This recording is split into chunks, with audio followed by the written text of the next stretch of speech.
Ladies, gentlemen, and friends beyond the binary, welcome to Step Back Tonight for today, September 21st, 2021. I'm your host, Tristan. Hi, it's me. I run Step Back, the YouTube channel you might have heard of.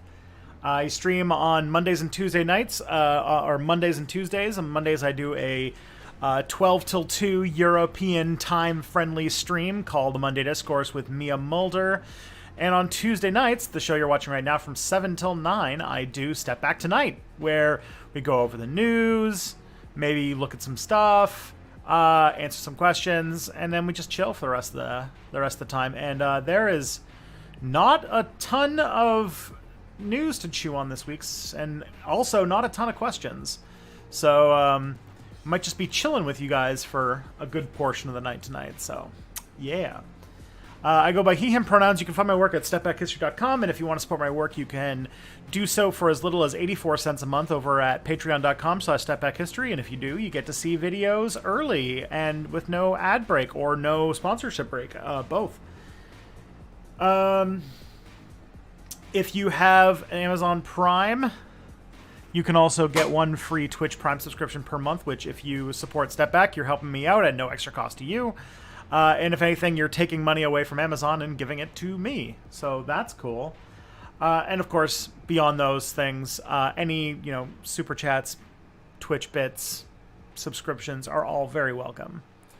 As far as content goes, my latest video is a anniversary video I made last Friday about conspiracy theories, and it is doing very, very well. Thank you guys so much for being so supportive. And my next video is I haven't started working on it, but it's about overpopulation. It's gonna be coming out sometime in October. That's the plan. Which is East Asia and Australia friendly stream? Oh boy, I don't know if there is one. I don't think I could to do a stream that would be friendly to people on that side of the world. I would need to either do a stream first thing in the morning or very late at night, and I don't know if either of those would be a preferable option.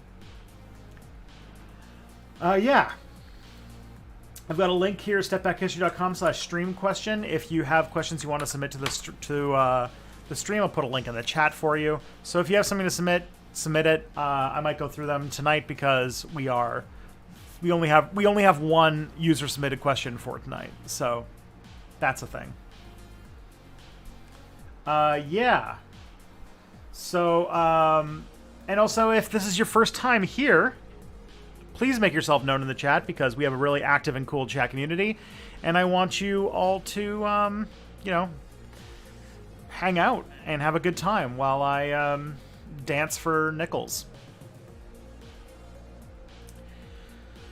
Alrighty.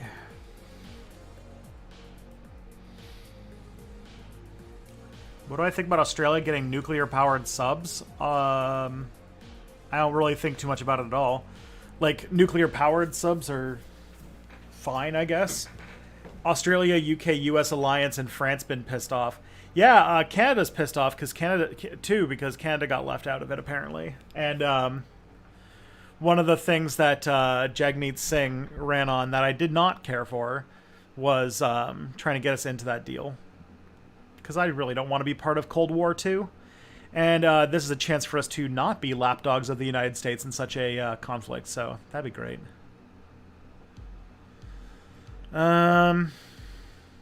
Yeah. Needlessly antagonizing what's likely to be the most powerful country on Earth very soon is probably not a thing I'd like to do, personally.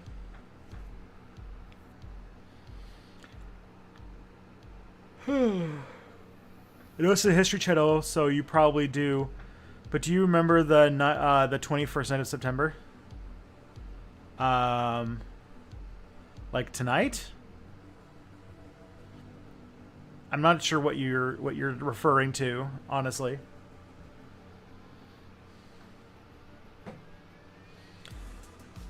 So can't really say much.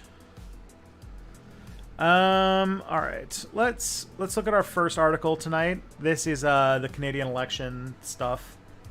So there was Canada had its federal election yesterday. I was out doing election stuff all day and all night, so I was very tired. And yeah, the results are kind of hilarious. So yeah, Justin Trudeau's Liberal Party has narrowly won Canada's election, but it failed to secure a majority of seats. So basically, here's the absolute wild thing that happened, is that we had an election, and the results are shockingly small. Like, almost nothing changed. That's the big thing. Did I catch Biden's speech at the UN? No, I did not. So, yeah. Trudeau tried to get tried to attack the Conservatives at a weak spot to get himself a majority government, and ended up with, I think, one more seat than he had before. The Conservatives lost a couple seats. The Bloc Québécois, I think, lost a couple seats. The NDP gained a couple, and like the Greens lost one. And the People's Party really like didn't get any seats at all. So yeah, like almost the balance of Parliament has changed pretty much not at all. So that's our life. And also, by the way, it was a very expensive nothing changing too. I don't know how many people got COVID as a result of doing this completely pointless election, and we also don't know how. Well, we do know how much money was spent. Over $600 million was spent on this election, and again, for no reason.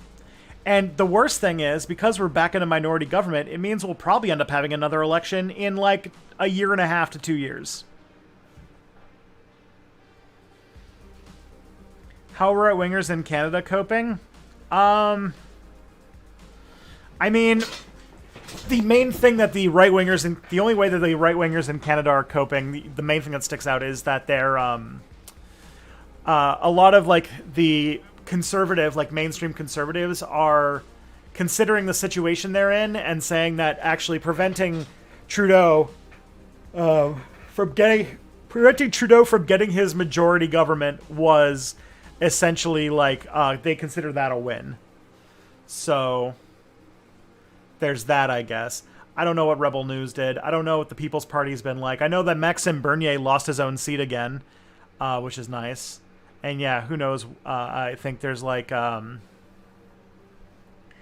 only Green Party seats are the ones that had like, hyper local focused elections. So O'Toole refused to condemn Kenny's handling of COVID, so that's fun. Oh yeah. Did you hear that one of China's largest property developers is $300 billion in debt and could do a Lehman Brothers? No, I did not.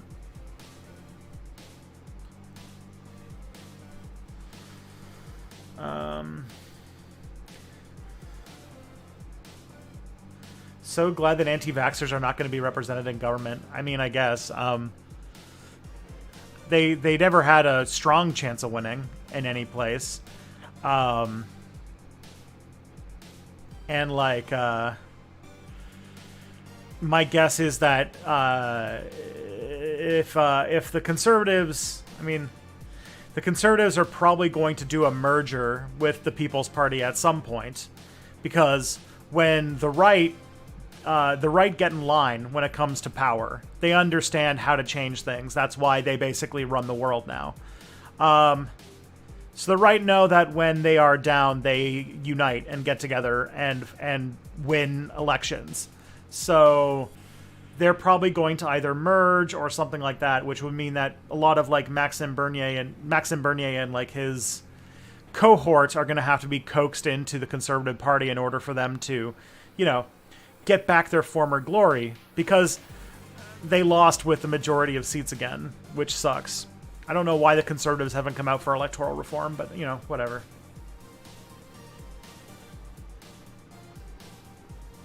So we might see a, like, conservative UCP type situation come the next election. Who knows?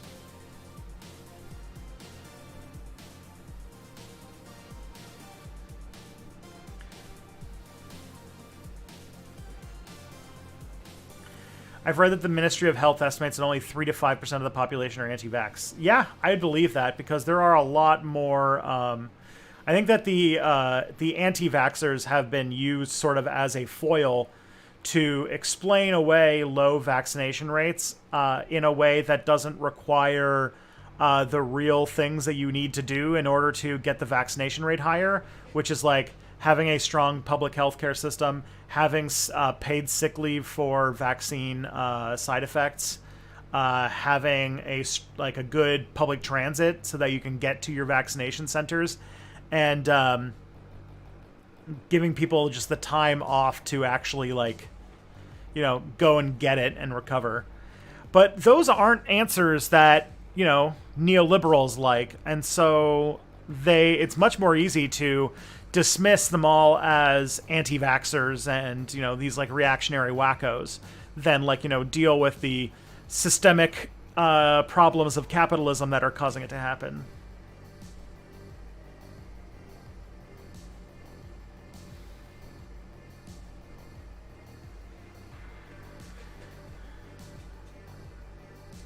That's where I'm at. So yeah, the election, which took place during the fourth wave of a pandemic in Canada, was the most expensive in the country's history, costing some $600 million. The projected results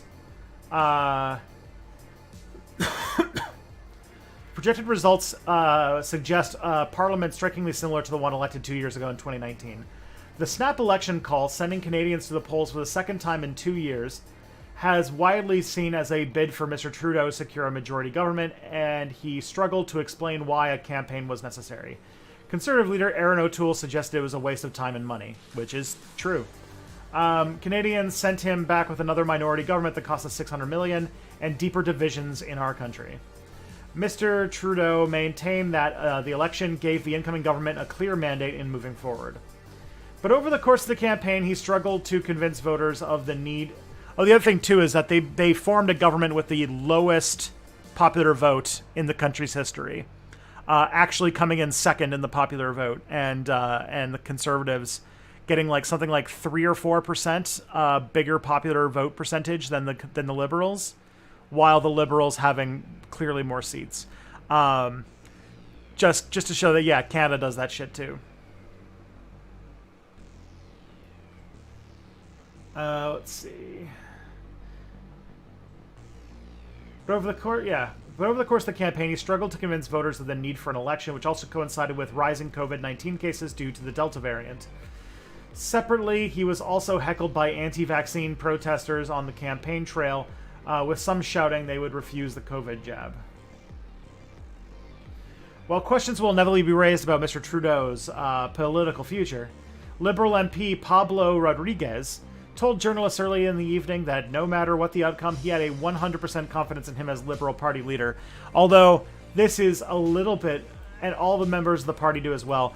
Although people have found today, through a little bit of journalistic sleuthing, that there is the beginnings of a Chrystia Freeland leadership bid website, or what people think is one of those. So it could be, through some research that through this journalistic sleuthing, that there could be at least some rumblings of a leadership race, in which case Chrystia Freeland would probably rise to the position.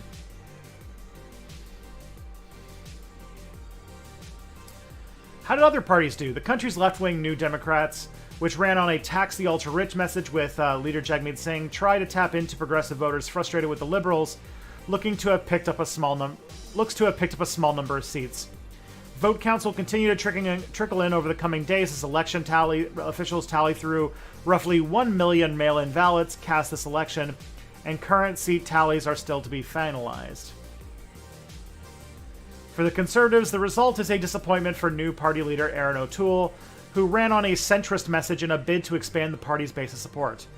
Like in 2019, the party is projected to have won the popular vote, but the first-past-the-post system, awarding victory to the candidate with the most votes in any given constituency, means that that is not translated into seats won. Speaking to party faithful in Oshawa, Ontario, a defiant Mr. O'Toole pitched his vision for a bigger conservative tent, saying, "Our party needs to encourage change because Canada has changed." It's weird for the Conservatives to say, but okay. He urged supporters not to waver from the commitment to grow the party's base, acknowledging that there's clearly work for us to do and setting the stage for a better showing in the next campaign.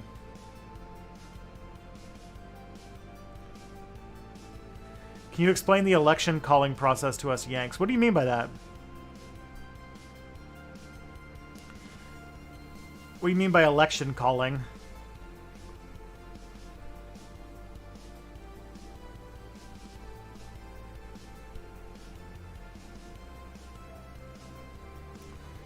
I'll move along anyway. Conservative strategist Jason Leader told journalists at party headquarters that there's reason to keep Mr. O'Toole on as leader despite his failure to secure them a victory. He's gone from unknown to contender in just a few weeks, Mr. Leader said. O'Toole was a huge underdog. To be within a few points is something we're all proud of. How will Canada govern now? While minority governments are common in Canada, coalitions are extremely rare, and Mr. Trudeau will need to compromise with opposition parties to pass legislation. The NDP are likely to be kingmakers in this new parliament and could help the Liberals to survive key confidence votes to get their policies through. Mr. Singh, the NDP leader, speaking in Burnaby, British Columbia, noted that he had secured concessions from Mr. Trudeau in the last parliament. He said he has a laundry list of priorities this time around and vowed to push for action on climate change, affordable housing, and healthcare. You can be sure if we work together, we can build a better society, he said. You're saying Trudeau wanted an election. Oh, yeah. In parliamentary democracy, like, basically, the United States is the only country I can think of that has its elections on set days of every few years or whatever. In most parliamentary countries, elections can basically happen through... There are basically three ways elections can happen in parliamentary countries. The first is that the term of the government runs out. Every parliament has 4 years that it can exist. I believe it's 4 years. It's either like it's like 5 years, but the norm is 4 years or something like that. But a government can exist for 4 years, and then the government is required to have a election in the 4th year. And then the second way is through a vote of non-confidence, which is where you get a majority vote in Parliament declaring that Parliament is not... that they have lost confidence in this government and they wish to have an election. They dissolve government and have an election. So that could happen. And then the third is called in kind of parliamentary parlance a snap election, which is just that the governing party can call an election at any time. And typically this happens in, like, because our parliaments are not necessarily like at set times, we can do elections for different reasons. If you remember, like, one example is the 2017 election for the 2017. Theresa May in the UK called a snap election. The reason is because then the people would have their vote in and essentially elect the parliament that would be dealing with issues to deal with Brexit.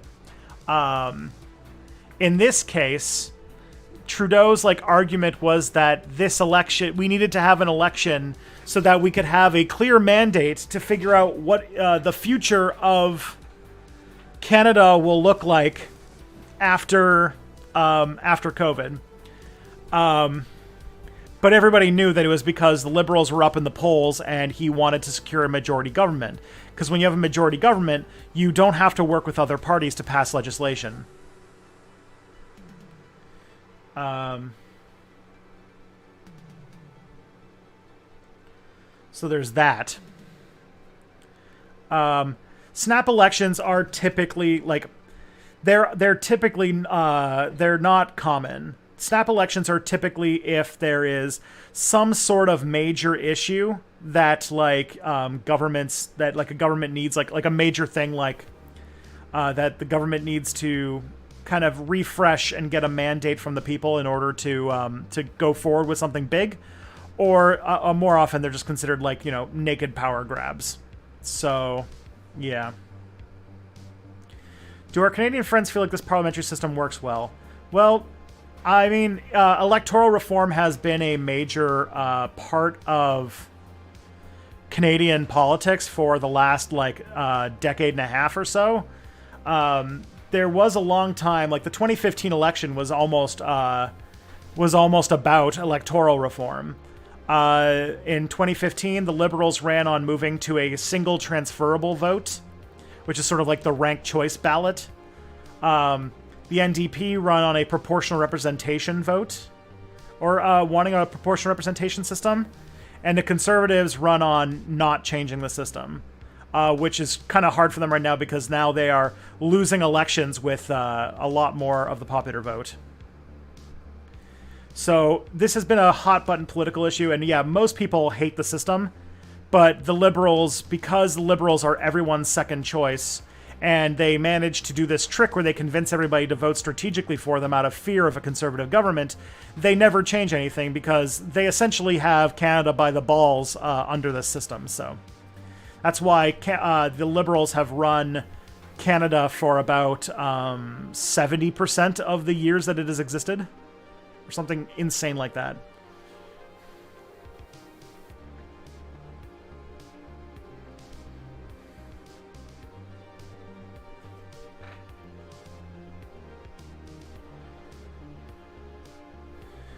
Will you guys have do you guys have a double dissolution election like in Australia? No, because Canada doesn't elect its senators.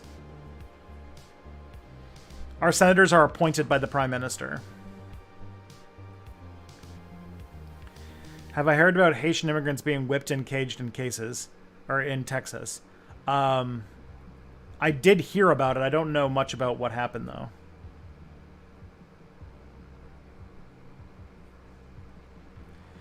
They're conservative liberals. The Conservative Party has, or the Liberal Party has, is a very right-wing party. It essentially is a progressive face on a second Conservative Party. Policy-wise, the Conservatives and the Liberals are virtually identical. It's just about branding, about being like a conservative, or branding about being progressive while doing conservative things. And there are definitely people in our country where there's nicknames like Red Tory and stuff like that, where you're a conservative but you are in the Liberal Party because you're loyal to the Liberal Party. So, yeah. What sort of lessons can each party get from this election? Not that they'll learn anything and change from it. I think the big lesson is that Canada's not that.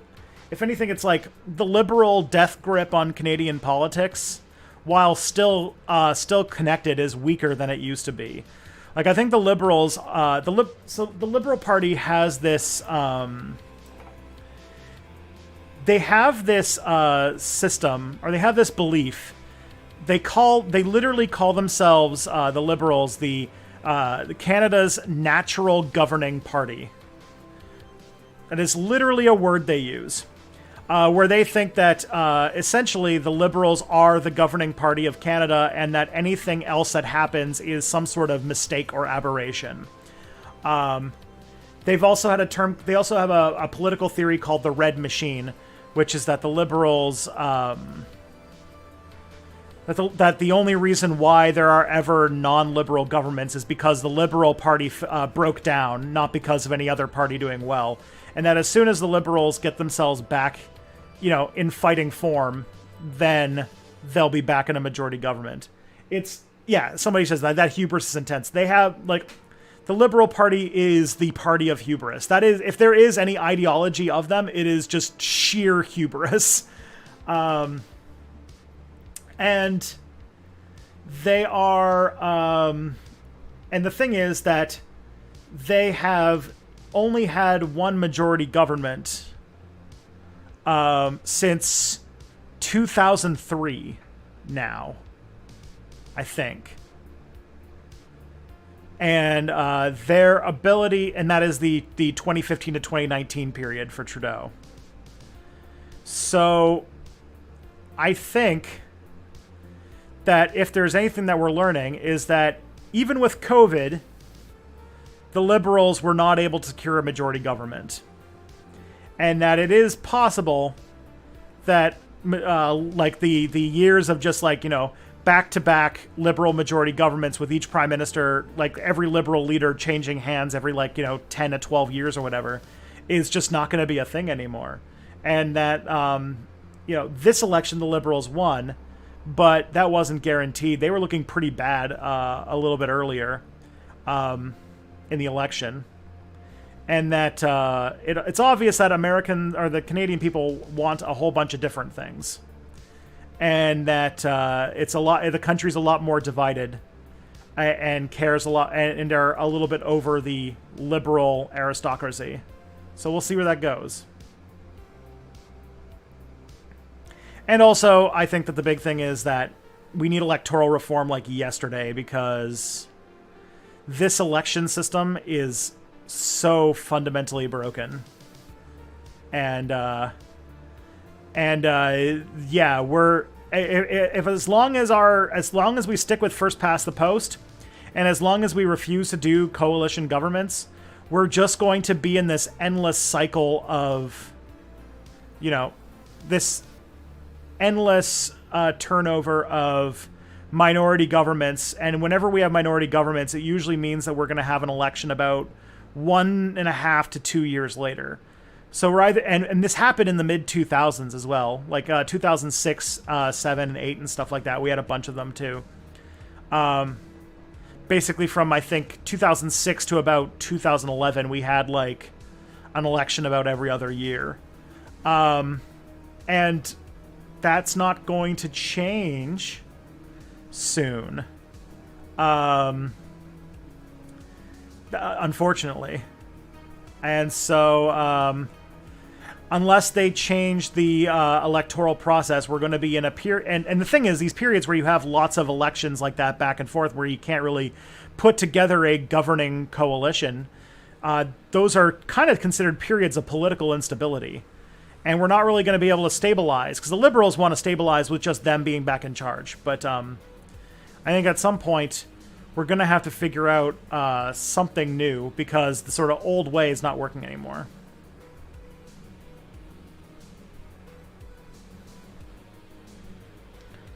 Australia has preferential voting, which is better, but shitty people still get elected like literal fascists. Oh boy.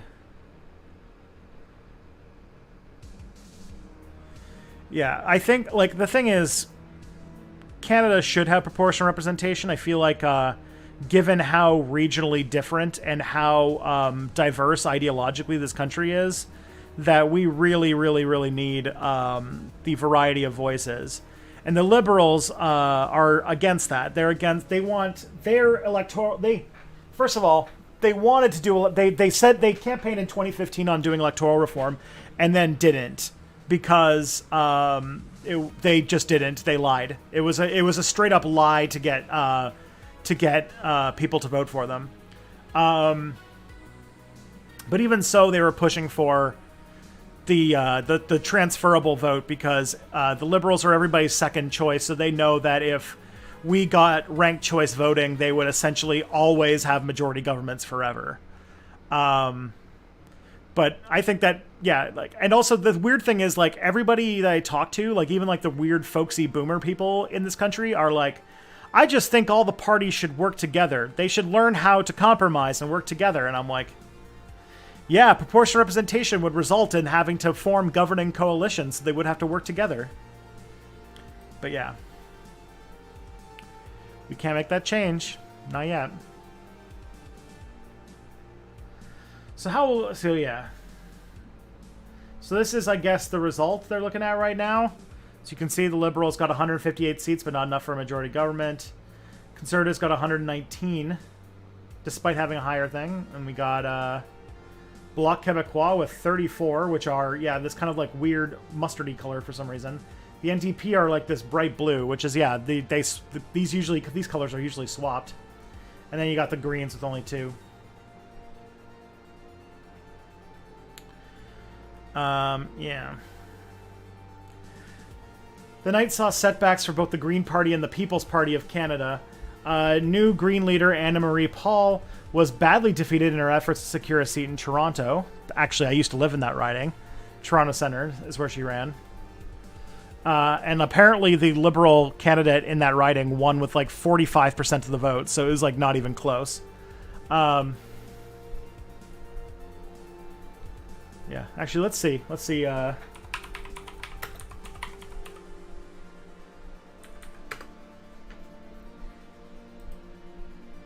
This is 2020. We need 2020.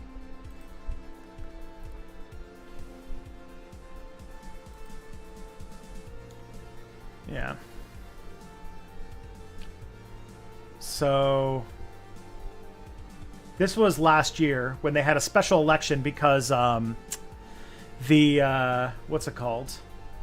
The Liberals, Bill Morneau, the finance minister, resigned because of corruption stuff. And so they had to do a special election to fill this seat last year. And Anna Marie Paul was the new leader of the Green Party, so she decided to run so that she could get a seat in Parliament, so that the party leader could actually have a seat in Parliament. But the Liberals won with a huge majority as well. And there's Brian Chang. I know him. I worked with him. But yeah. Election night results. Maybe this will be. Yeah, so the Liberals won with 50.2% of the popular vote, and the Green Party got 8.5%. So that's fun. I love that they had the Animal Protection Party and the Communist Party were in here. Keep dancing. Brian Chang came second this year. Yeah, he's right here with 11,000 votes. Good job. Brian Chang's a good guy, and his partner is his partner Jeff is a top tier shit poster, so I have mad respect for that.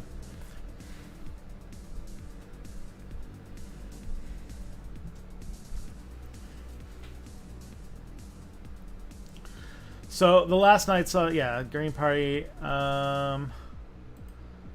The Green leader, Anna Marie Paul, was badly beaten in her efforts to secure a seat in Toronto after she struggled with internal party divisions that threatened her leadership. Yeah, the Green Party went from about 9% of the popular vote to about 2% in this election. So it was real bad. Did I expect the NDP to do better, or am I pleased? I didn't really have expectations. The only thing that's really a disappointment is that the NDP didn't win here. We got some, like, what's it called? Like, I put a lot of time and effort into the NDP candidate in my current riding, and we came in third, and that's very disappointing because I thought we were doing really well, but then it didn't. Should the Greens just merge with the NDP? Probably not. The Green Party is not really an NDP. They're not really like. There's this like false idea that a lot of Americans specifically think that the Green Party is somehow a left-wing party, when the Green Party is more of a like center-to-center right-wing party that just believes in environmentalism.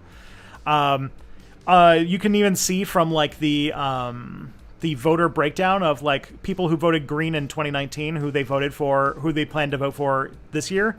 And a lot of the people who left the Green Party went to go vote for either the Liberals or the People's Party. So, yeah, they're not exactly a left-wing party. But as far as like the riding that I was in did not have an incumbent, and we were hoping that we could eke out a victory, taking a seat off of the Liberals, but we did not. And I tried really hard, and then it was all for nothing, which makes me sad. That's about it. There's also a very close race between, in another riding in this city, between the NDP and the Liberals that came very close, but the Liberal won. So I wish those had gone better, but unfortunately, here we are.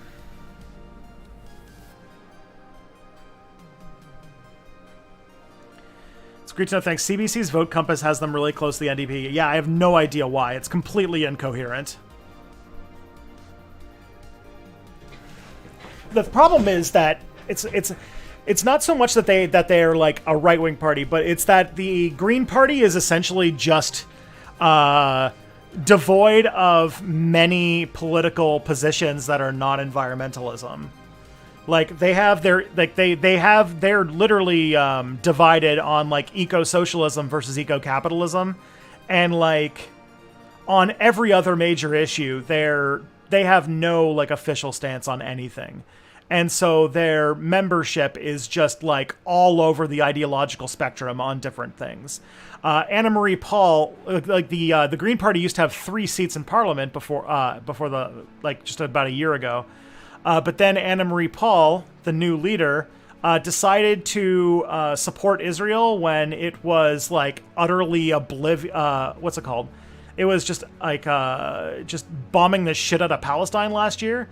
She like decided to make like a really deep support of Israel, and one of the 3 Green MPs crossed the aisle and joined the Liberals as a result. Yeah.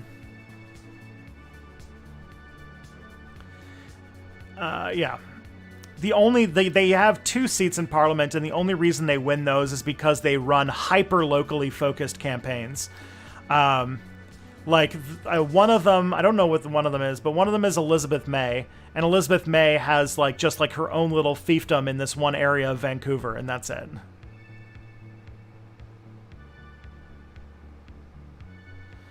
But the Green Part or the NDP did.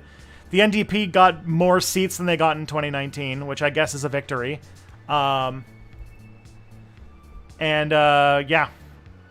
obviously I wish it was better. I don't really think that their position, their power in Parliament really changed all that much with this election. So it's just kind of keep with what's going on, and hopefully we can build a base so that we can do better in like the next election, which will probably be in 2023. So, well, federal anyway. I have a feeling that we're gonna have an Ontario election in 2022. So I gotta get ready for that. That's the next thing that's gonna happen. Is Doug Ford is up for re-election next year, and people are really fucking pissed at Doug Ford. And so that is an election because like the NDP are a lot stronger at the provincial level in Ontario than they are at the federal level. So there is a chance. And it is a chance that that the NDP have not had since I was a wee young lad in the early 90s, that the NDP could actually defeat the Conservatives in this election. Because the Liberal Party is really down. Their leader is like no one to write home about. And Andrea Horwath has a real chance of winning the election and unseating Doug Ford, which would be pretty cool. Do you think if we crush this 4th wave that it'll do well? No. I cannot think of a single person who, at the end of the day, can say, yeah, Doug Ford handled COVID really well. Doug Ford fucked up COVID so bad. Like, so bad. Is that the brother of the crack smoker? Yes.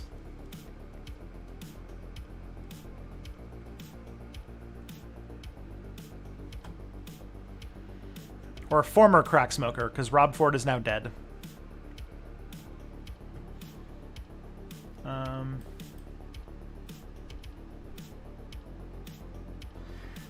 So yeah, still the party is projected to send at least 2 members of Parliament to Ottawa. The PPC failed to secure any seats despite a late surge as its populist leader tapped into a vein of anger among some Canadians over vaccine mandates and lockdown measures, but did increase its overall vote share. That is true. It went from like 1 or 2% in the 2019 election to like 7% in this election, or 6%. I don't know. They didn't get any seats, but they have a pretty high vote share.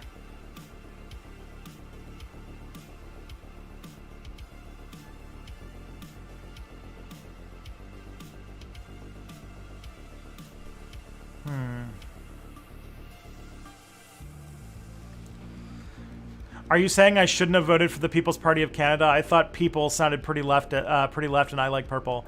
Oh, I hope you are trolling. I hope you are trolling me, Casinini.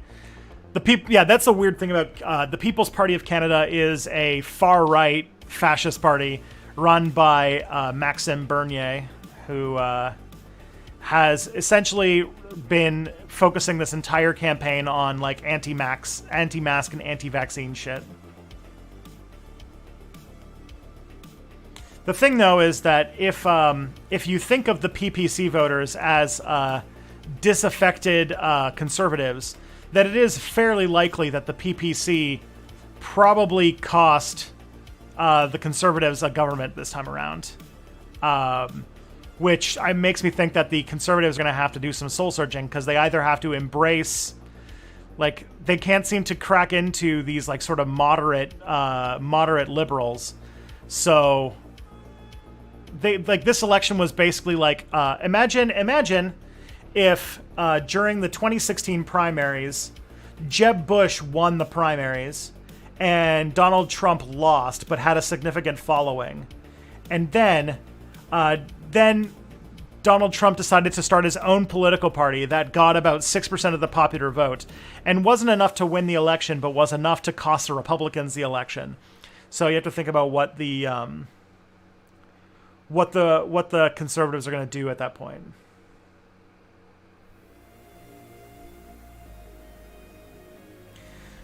We'll see if they decide to go the embracing the far right angle, or if they try to further moderate their positions. I don't know. Do we have any predictions for the U.S. midterm next year? So far, it's not looking good for Biden and the Dems. Yeah, I don't. My guess is that the Republicans will probably control Congress. Biden's pretty unpopular, especially after the whole stuff with Afghanistan. And I'm guessing that it's not going to get better because they're not passing this infrastructure bill. They're not passing, like, they turned down the minimum wage. They truncated people's checks. Like, every single thing that they ran on, they are not delivering. They basically haven't delivered anything at this point. So, yeah.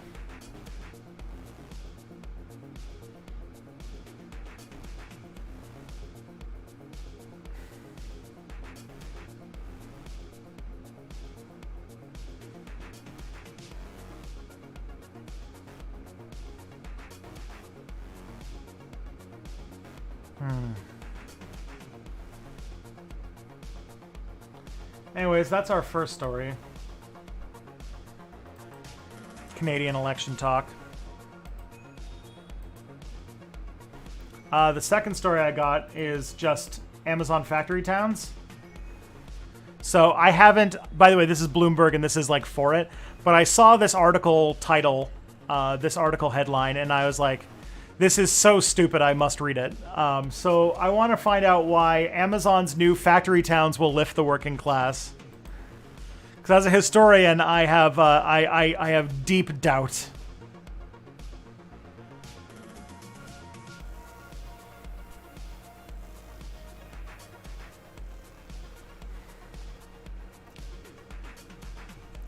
Do I think the infrastructure bill is dead in the water? No, I think it'll pass, but by the time it passes, it's going to be so watered down that it's going to be completely ineffective. Like pretty much all major pieces of American legislation right now. Like the Democrats can't have no control over their own party, and it's, yeah. Either that or it's all political theater and they want to appear like they're doing something, but they're being hobbled by different roadblocks. So that's why you have to keep voting for them and keep giving them money, because they're just about to make the good things happen, but they just keep failing because of, I don't know, Kristen Cinema or whatever.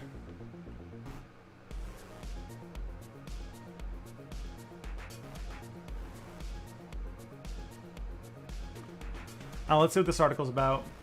The campaign against... Oh, okay. Guess I'll have to go to the actual Bloomberg website for this. The campaign against economic inequality has put a bullseye on cities. Local governments are encouraged to raise minimum wages, change their zoning laws, and build more housing, particularly in affluent communities that are squeezing out the lower class. But what if you shifted that focus to a different kind of community? Consider these burgeoning new places strung along the interstate or other highways leading away from urban cores, populated by warehouses and fulfillment centers that are being built to serve the needs of e-commerce customers. Let's call them factory towns. Oh boy! Never tried those before.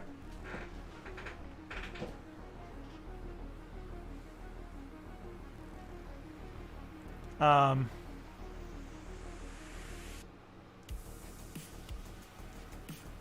these are places where working class jobs are being created in large numbers, and where wages are already rising. Oh, there's not much of this. I can listen to this article. Fuck reading. Amazon's new factory towns will lift the working class. The campaign against economic inequality has put a bullseye on cities. Local governments are encouraged to raise minimum wages, change their zoning laws and build more housing, particularly in affluent communities that are squeezing out the lower class. But what if you shifted that focus to a different kind of community? Consider these burgeoning new places strung along the interstate and other highways leading away from urban cores, populated by warehouses and fulfillment centers that are being built to serve the needs of e-commerce customers. I just love this idea of like them making like these, they're swapping it, and like the urban centers are going to be these places where rich people live these like eloquent lives in like hyper gentrified neighborhoods, and then the poors, they have to become serfs on like Jeff Bezos's like what's it called, estate, where they have to move to a town where the only job is to work for the company and there's no other choices, and they just have to like work there. It's fucking, and serve the rich people by sending them treats on trucks going into the city. It's fucking bullshit, yo. Let's call them factory towns. These are places where working class jobs are being created in large numbers and where wages already are rising. They're not much in the spotlight yet, but making these modern-day company towns more livable for the working class might be a better approach to solving inequality, with a higher likelihood of success, than continuing to fight against entrenched interests in coastal cities and high-cost parts of metro areas. Yeah, if we just exile the poor people away, and then we don't have, then that will deal with inequality. We don't have to deal with minimum wages. We don't have to deal with the horrors of late capitalism making everything terrible. Don't you know the solution to income inequality is just to get rid of the poors? Just send them away. Send them to the exurbs, where, you know, they have their choice of the McDonald's or the Applebee's, and they can live in I don't know, Amazon, like, what's it called? Amazon Basics Shacks or something. It used to be that when you were driving out of a metro area on a highway you'd note the change in scenery as it went from urban to rural. Today what's most noteworthy is the transition to humongous warehouses and distribution centers, both currently in use and many more being built. Retail and e-commerce Goliaths Amazon.com Incorporated and Walmart Incorporated have distribution facilities everywhere, and while they may have the biggest footprint, companies that make building materials have their fair share, as do other e-commerce players like pet supplies company Chewy Incorporated. Oh man, can you imagine being part of the Viscount Chewy Inc.'s territory, being a peasant for their estate? Oh man, making dog food all day? Economic realities dictate where these facilities get built. The need for speedy deliveries makes it important to be close to large concentrations of customers, but because the facilities require so much land, hundreds of thousands of square feet or more, they tend to be on the outskirts of cities where land is abundant and cheap. Highway proximity is a must so that trucks can quickly get in and out. These warehouses also provide jobs to large numbers of people. An 800,000 square foot Amazon building employs between 1,000. This also doesn't even mention the fact that like Amazon is like working for Amazon, especially these fulfillment centers, is like a living hell. So can you imagine a town where the only place you have to work is the Amazon fulfillment center, and then you have to like piss in bottles and like shove the person who died of a heart attack out of the way so you can keep filling and taping boxes. Like, that literally sounds like a dystopic nightmare. And 1,500 full-time workers.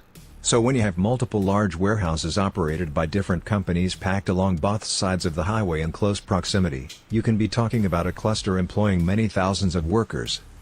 Now consider Amazon's announcement this week that it's making another big hiring push at its fulfillment centers with jobs paying an average starting wage of $18 an hour, up 20% since 2018. Thinking about the growth of fulfillment and distribution centers in general, maybe these highway warehouse communities with jobs that pay increasingly respectable wages are what the Can't believe we're literally going back to feudalism. That's the next stage of capitalism, is just feudalism again. This is the bad place. This is for sure. Future of the working class looks like. And doesn't it make sense, then, to think about how we can make these communities better for the people who will live and work there?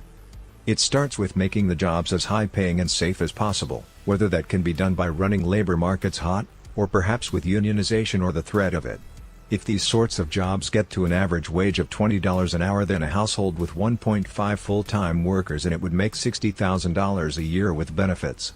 People can argue about what constitutes a reasonable working-class lifestyle, but that would seem to offer the prospect for a much better existence than service workers have. Yeah, Sci-Fi Anarchist also points out that a lot of these fulfillment centers are going to be filled with people right up until they can figure out how to replace the people with robots, and then they just have another big warehouse city with a bunch of people becoming unemployed. Like, this is not a long-term solution. A decade ago, particularly considering lower housing costs on the outskirts of metro areas.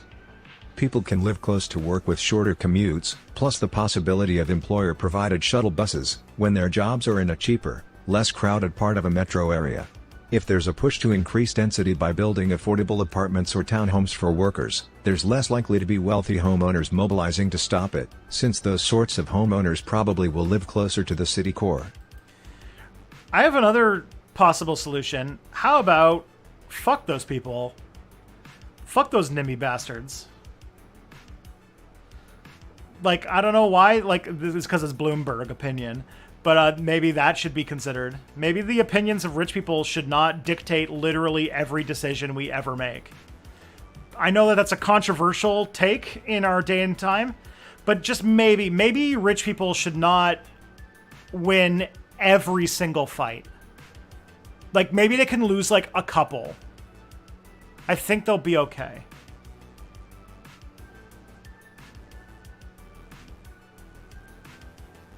As wages rise and more jobs are created at warehouses and distribution hubs, you'll get a secondary increase in economic activity as amenities like retail and dining are built close by to appeal to the workforce.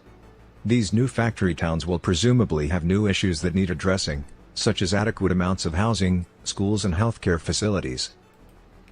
Plus, you think these, like, company towns are going to have, like, adequate, like, for, like, working class people, you think they're going to have adequate public transit or anything like that, hey? But the point is that we need to be thinking about what sorts of communities are being created by the growth of U.S. e-commerce infrastructure, and what they'll need to thrive. To urbanists, contemplating the potential of the area surrounding Interstate 75 in Ocala, Florida, outside of Orlando might not be as sexy as upzoning and building transit in San Francisco, but it's these types of new communities that are going to be the future of a large segment of the working class. I mean, there is that aspect that it's just like, as cities become more gentrified, we're going to exile working class people to these sort of like peripheral cities that have dominated. It's just that he's saying it like it's a good thing when it very much isn't. And yeah, China does have things like that. They have these big industrial cities where like the factory is like the only place to work. Yeah. Jesus Christ. That is a nightmare. It is a fucking nightmare, man. Yeah, but that is Amazon factory towns, everybody. Don't you just feel, doesn't that just fill you with, just dread? It's the only thing I can think is the only word to feel like is dread. Yeah, and then this happened too. The whole Nicki Minaj thing.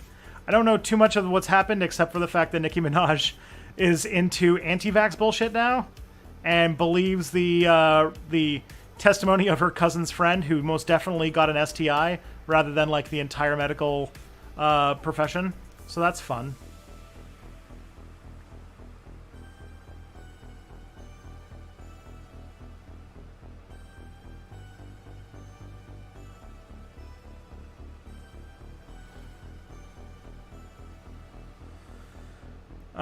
Yeah, okay, and then last we just got, the last thing I got, like I said, I don't have a whole lot to kind of dig on, but, you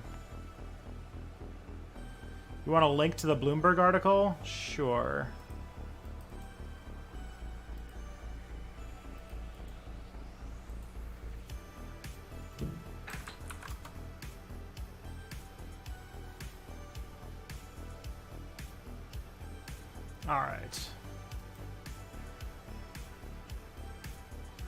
All right. Last thing is I got a question from 255AD, who's not even here because he hates when I do the news. So he's now like, I'm going to check out for like an hour. Oh, here we go. All right. Let's see.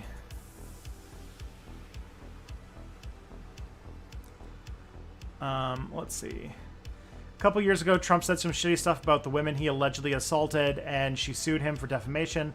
The DOJ responded by asserting presidential immunity. Now progressives are mad because the DOJ is doing that, even though it's now Biden's DOJ.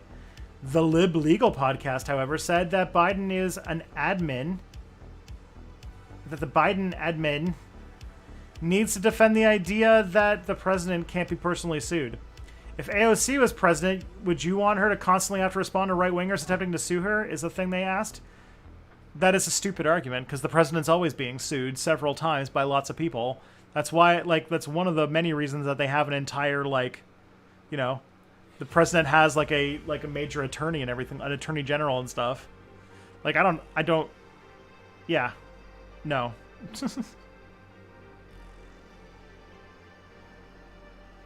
No, you probably shouldn't have an office that's considered just above the law because you want them to be.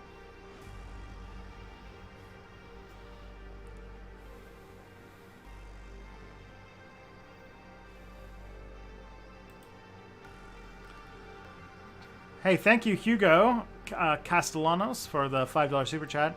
Company stores are making a comeback like the song from Johnny Clash 16 Tons. Oh boy.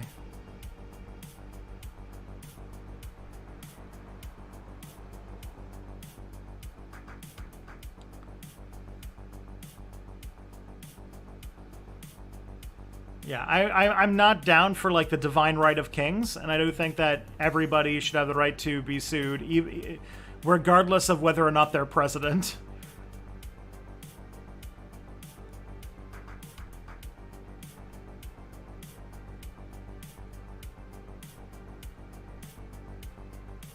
Even if it's AOC, I will say.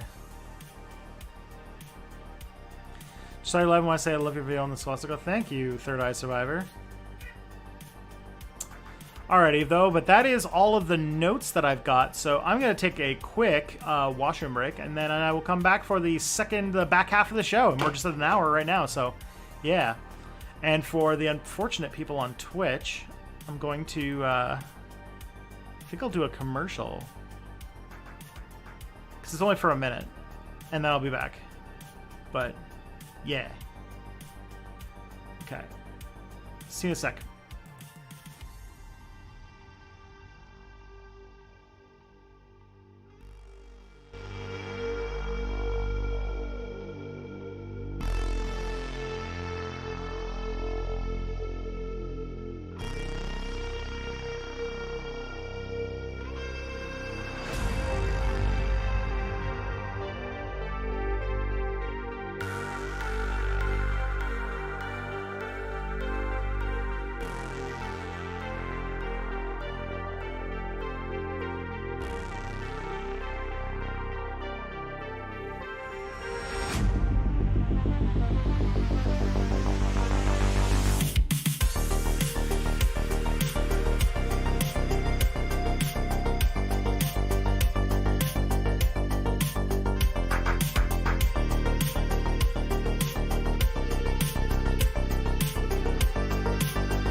Ladies and gentlemen and friends beyond the binary, we're back. Hello. Thank you for your patience as I took a quick bio break. What are we up to, everybody? Aren't company stores against the UN Convention on Human Rights? Oh yeah, well, there's a problem with that, which is, first of all, I'm not even 100%, I think the US is a signatory to the Convention on Human Rights, but there's one question when it comes to the UN and the United States and following things, which is, who's going to stop them? They might do a UN resolution to condemn the United States if they put in these company towns. But then the US could just veto it.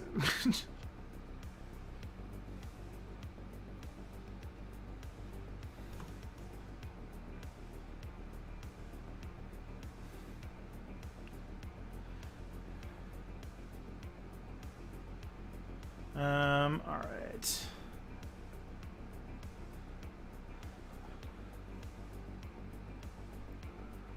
Oh man, everyone's talking about their favorite video, or the video that they watched of mine that got them in. Wow. History generated. Oh my, someone got the 9/11 truthers. That's an old video. That's from like 2016. I guess you could have watched it anytime. Ancient Aliens video, that's a solid one. If you like that, you'll like the podcast.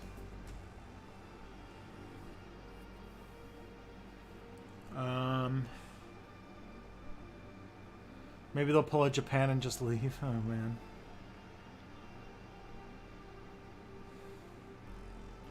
The U.S. has promised to follow them, but has not signed the agreement. Ah, there you go. Can't wait for the podcast. Yeah.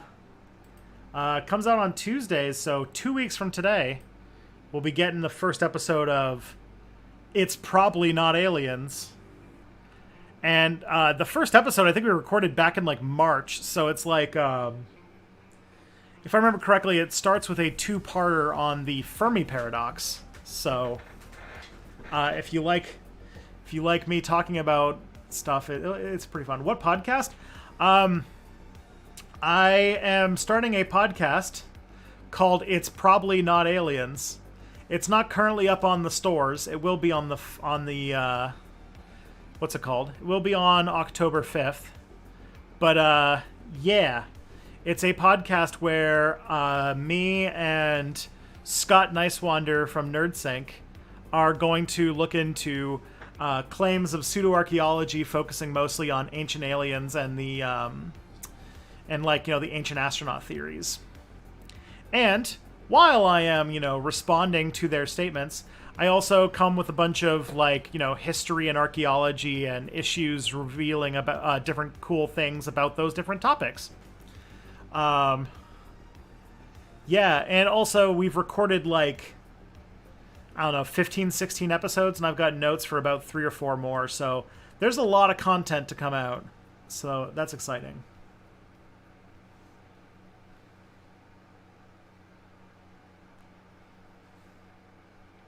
But one thing we did try to start with is saying that, we weren't going to be dicks, because, I'm open to the idea of aliens existing, and I'm open to the idea of us even, finding real aliens.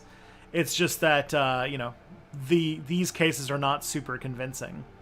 But very quickly, I get very frustrated with Ancient Aliens, because I hadn't watched it before I started doing this podcast. And watching it just drives me absolutely insane, because the claims are just so dishonest. So, yeah, it's fun. Will you take guests on your podcast? Occasionally, we had one episode with a guest. We had a guest. We had an episode with Andrew Mark Henry from Religion for Breakfast, where we do an episode on the Book of Ezekiel, which is a prophecy in the Bible that some people think was a close encounter. It's pretty wild. And the most recent one, the one that I kind of put together today, was on the Anunnaki and ancient Babylon. So, yeah. Have I watched Cody's video on the Ancient Alien timeline? No, I have not.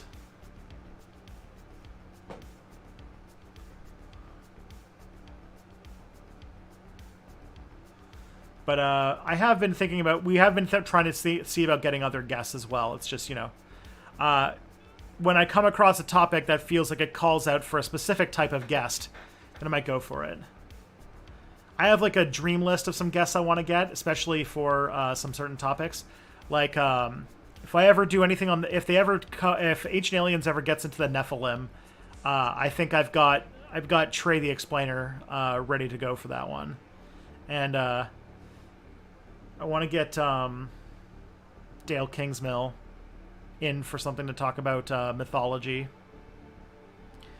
Either Dale Kingsmill or I don't know what her name is, but this is super dream board, but it would be Blue from Overly Sarcastic Productions would be a pretty good one for that as well.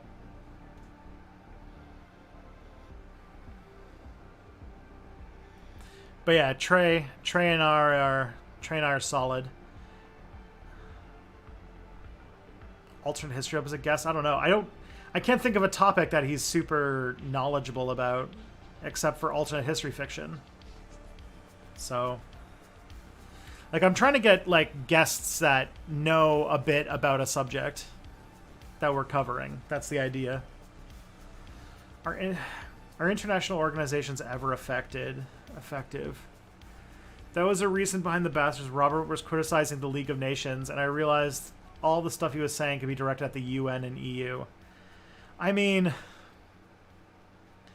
the problem is that countries never give over their sovereignty to like these supranational organizations, and so they never have any enforceability. So I don't know. They definitely can be effective in some things. Like the UN has made some successes with like UNHCR and UNICEF, and like some of their programs have been, you know, useful, but yeah, not as much as you'd like to think. It's no like global governance, you know.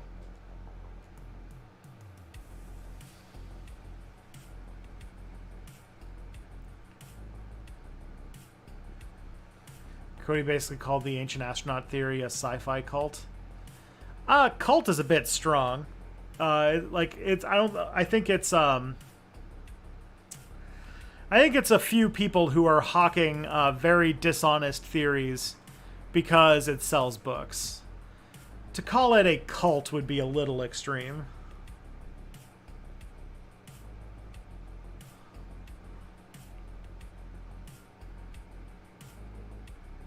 Bam.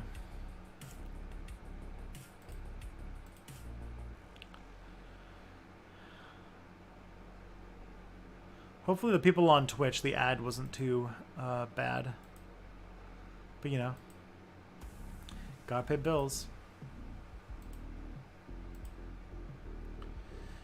It's always like they have limited enforcement abilities and they can't use them because the members have veto power. Yeah, and in that kind of situation, like, the only point of, like, you know, international organizations would be to get countries to do things that they don't want to do. If all the UN did was get countries to do things that they did want to do, then what would be the fucking point?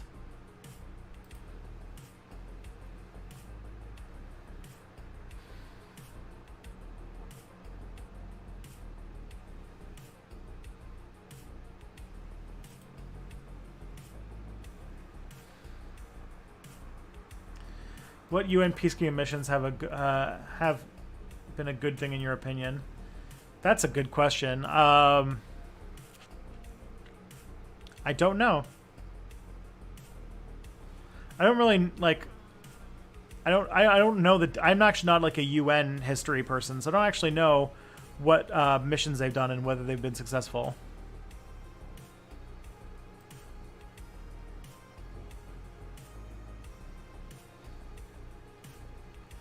Trey the Explainer, the dinosaurs and genetics guy who taught me about cryptids and paleontology. Yeah. Turns out he knows quite a bit about the biblical Nephilim, which I imagine at some point is going to end up being a... it's going to end up being some part of the Ancient Alien series.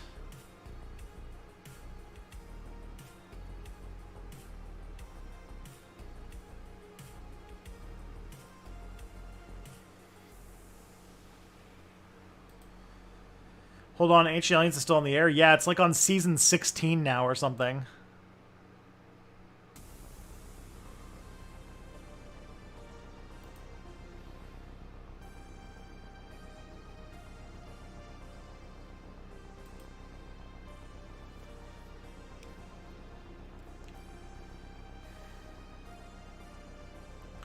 All history majors I know are personally kind of nationalistic. Why is that? Because a lot of the people who are attracted to history at the high school level are attracted to a program that is more designed to create nationalists than it is to create, to actually study the academic study of history. You don't really get into, you don't get history that's not basically propaganda until you're at university. And you either deprogram from that or you,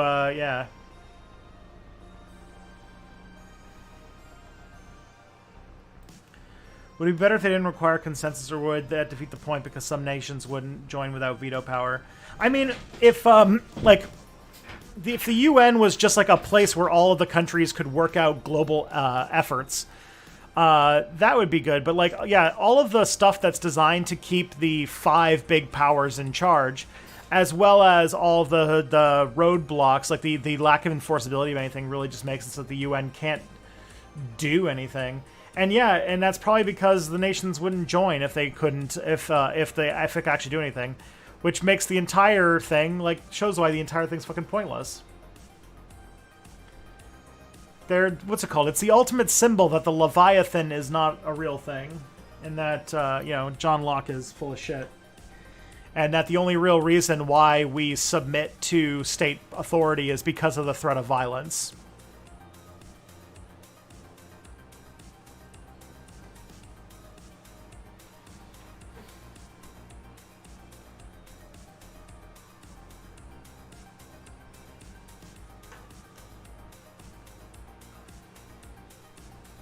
Mostly men. Oh yeah, if you ask the boys in the first year of undergrad what their favorite part of history is, it's almost always military.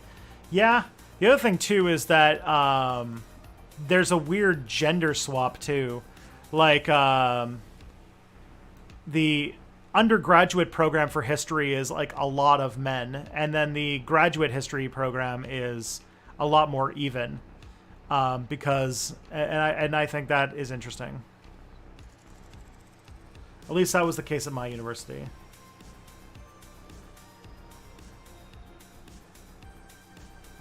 Its purpose is to keep great powers from doing dumb shit like World War III. Well, I guess might have played a role in that, I guess.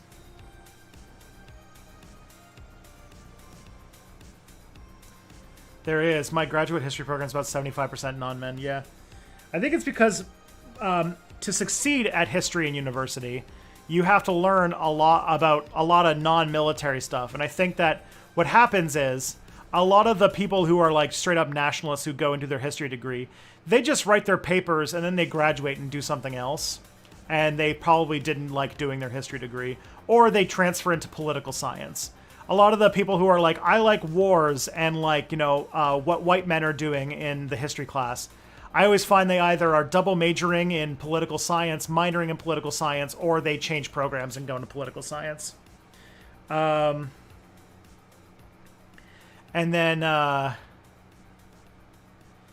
people who stick around and do a graduate degree are people who are whoa, well, tell me all about this, social stuff, all this theory and everything like that, because that seems intriguing.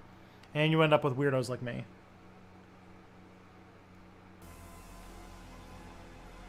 Where I technically went into technology history.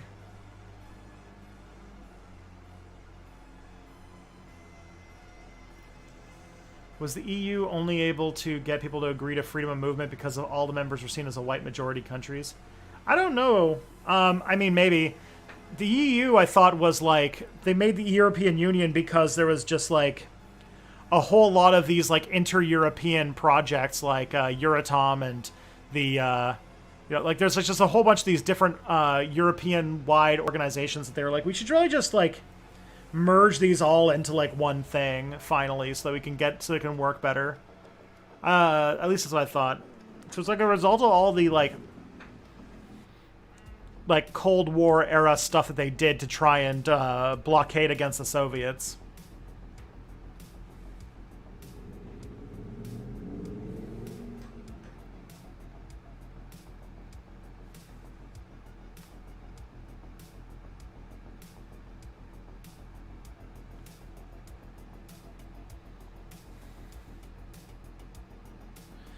Man, what should we talk about? I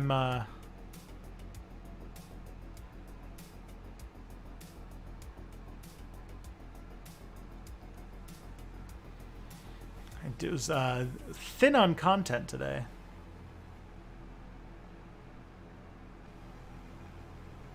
And I haven't been watching the news, which is a bit of a problem. Hello, Justin.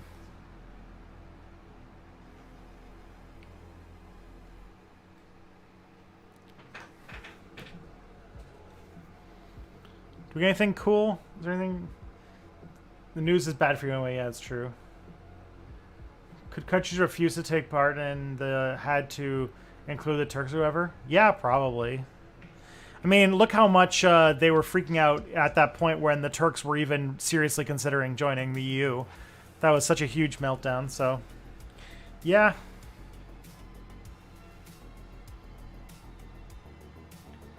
Let's talk about the civilian spaceflight. I know that it happened, and that there's some controversy because there was no camera in the... Like, they didn't film any of it or something? I don't know.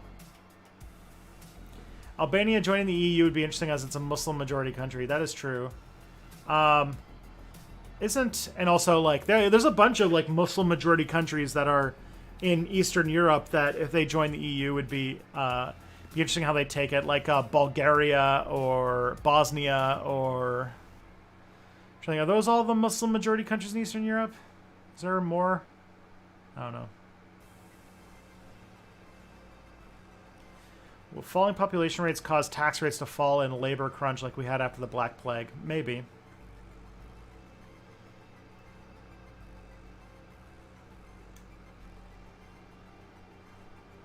Russian parliamentary election? I heard that was happening, but I don't know how it turned out. I heard that the communists were going to do well, and then Putin won anyway, and everyone's like, oh, well... It almost definitely was a rigged election because it's Putin. Like, I don't know. Russian election just seems like a bit of a donkey pony show at this point.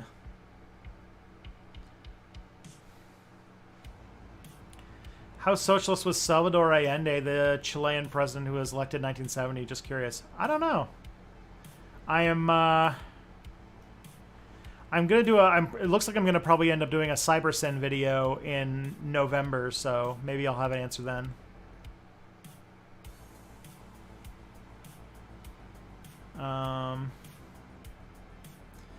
When the Cardassians were first introduced, we were told that their society went fash recently, but in DS9 they gave us the impression authoritarianism was just an innate part of their culture. Why can't Trek avoid just giving us every race one defining trait? Lazy writing, I guess.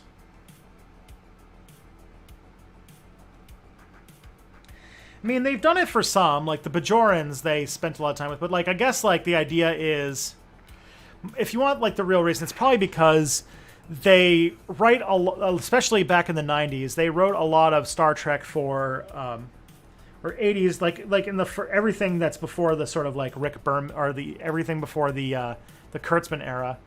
Is that every show was meant to be designed for syndication. So syndication, meaning that they need every episode to be understandable even if you have never seen another episode of the show before. And so having like Aliens where they have the like one note, so that if you even just know, like, oh, this is what I can expect from these people, makes it easier to get them in, I think. So,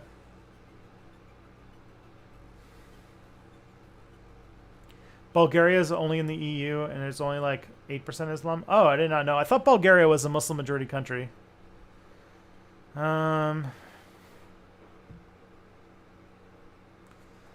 Have you seen anything that points to Havana Syndrome being a real thing? Congress just passed an act to aid the supposed victims of it. I don't know. It seems kind of bullshitty to me. Congrats on the 100,000 subs. Thank you. If you're going to do a video on him, watch the Battle of Chile if you haven't already. It gives a good sense of the wider movement of left parties. Yeah, I'm working on the video before the CyberSyn video at this point, so Let me. I gotta go and read a bunch of stuff on overpopulation this week. That's gonna be my my project. So I'll worry about. I gotta worry about October's video before I worry about November's video. Havana syndrome. Havana syndrome is this thing where they think that there's some sort of like mysterious illness that's affecting members of the U.S. intelligence committee, that some enemy of America has figured out some kind of like secret evil plot, and or some sort of secret evil bioweapon that's making people have like headaches and like weird like just like very vague symptoms. And yeah, it seems like it's a big nothing burger, but they're taking it very seriously for reasons. Did you already talk about the Canadian elections? Yeah, we pretty much spent the first half hour, maybe half hour of the show talking about it.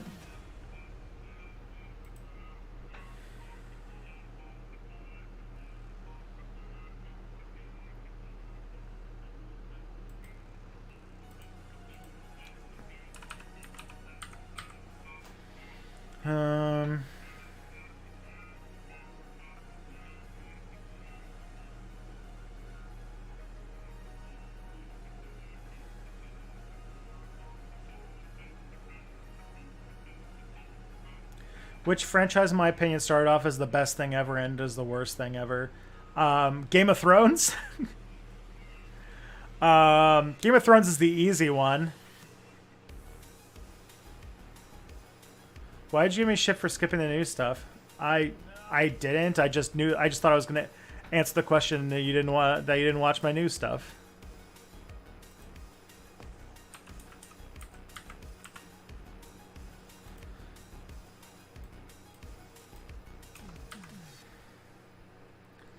I also would say Heroes.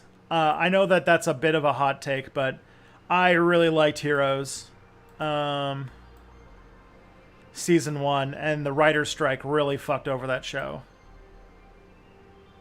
And it sucks because I liked it a lot.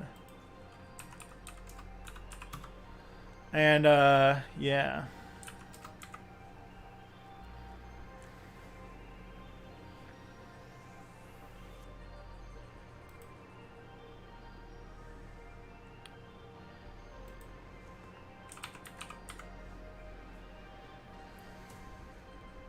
Yeah, Game of Thrones, getting past the books was just once it got to like season 6 or so, it really started to decline.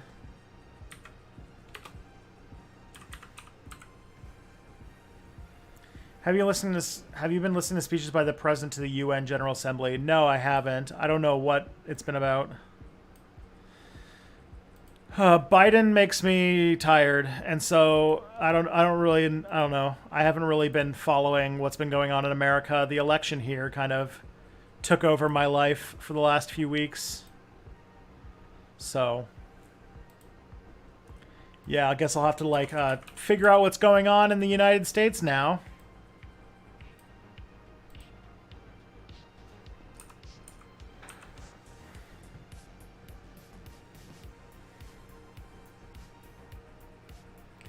Feels so nice to talk about fandom grief about some right-wing loon trying to indoctrinate me through it. Oh, yeah. It went off the rails in Season 5, curiously, when they were running out of book material and George Martin left the production team. Yeah. Turns out the, what's their name? I don't actually know their...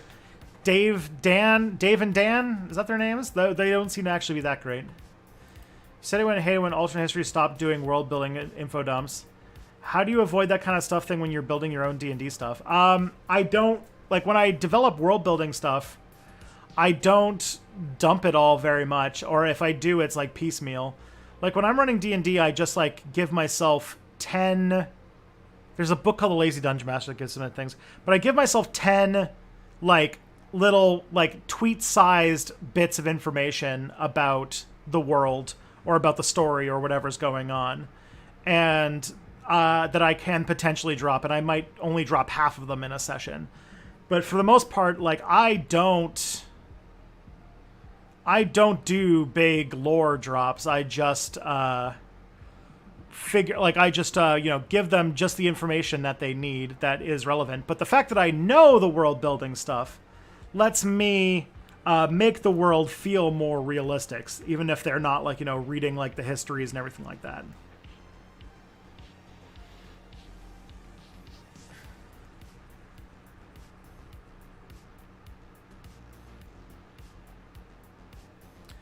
Does Canada have an equivalent of NPR/APR? Do they get stuck regurgitating neolib talking points and giving them glam pieces to Kristen Cinema? Yeah, we've got CBC, the Canadian Broadcasting Corporation. They're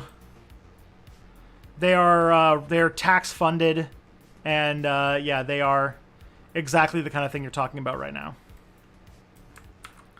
And they are pretty much a mouthpiece for the Liberal Party. They are extremely pro-Liberal Party, and they write pretty glowingly of them, and they marginalize like the NDP and the Conservatives even, actually.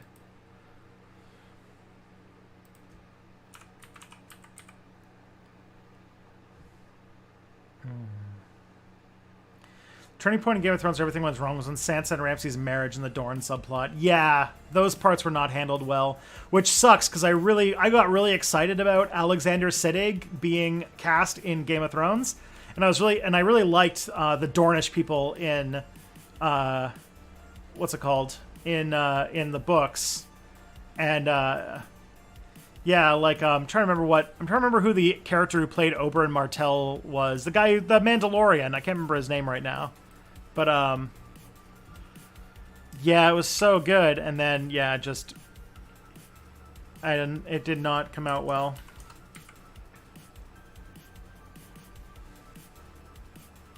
Pedro Pascal. Yeah, Pedro Pascal, did great, and Alexander Siddig was also really good, but he was underutilized. I wanted Julian Bashir as, the scheming, head of Dorne, because Dorne was, this group that's very on the side of the whole conflict, but in the books we never figured out what it was yet, but he's they're gonna do something and it's gonna be good, but we haven't gotten there yet in the books, and I don't know if we will, because I don't really know if he wants to keep writing them. I think he's kind of done with the books at this point, but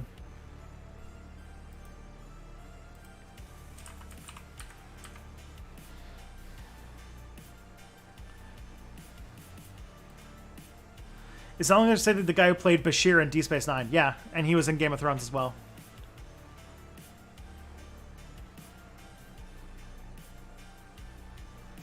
Aren't the Dornish people what if Spartacus succeeded? I actually don't know. I don't know much about the history of Westeros or anything like that. What's my say on the abortion issue in the U.S., Texas, Mississippi law? It shows that relying on the state for your rights is a dangerous prospect. But yeah, Game of Thrones' first season is solid. It is a great show. Do you think an NDP prime minister will ever be elected? Also, is the NDP center left to left wing or more to the right than that? I would if you're depends upon your perspective. The NDP would be considered extremely left wing in America. They would probably be considered. They'd probably be considered moderate Labour people in the UK, and in most of Europe they'd be considered centrists.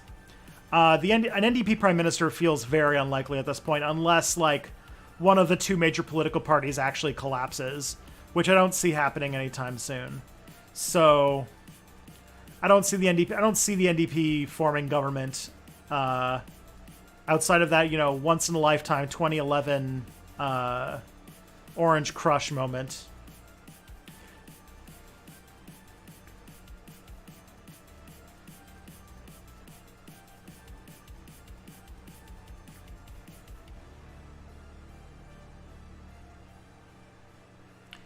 Did you do any organizing as a teenager? I'm 19 and thinking of starting a small collective of kids my age to discuss and agitate for leftist causes. Would love to hear stories if you have them. I didn't do a whole lot of organizing when I was a kid. When I was 19, most of the activism I did when I was okay, when I was in high school, I was part of a club called the Justice Mongers, which was just an awful name for a club. And we did sort of like really generic, you know, like social justice, really like against the Iraq War type stuff, which was, it was fine, but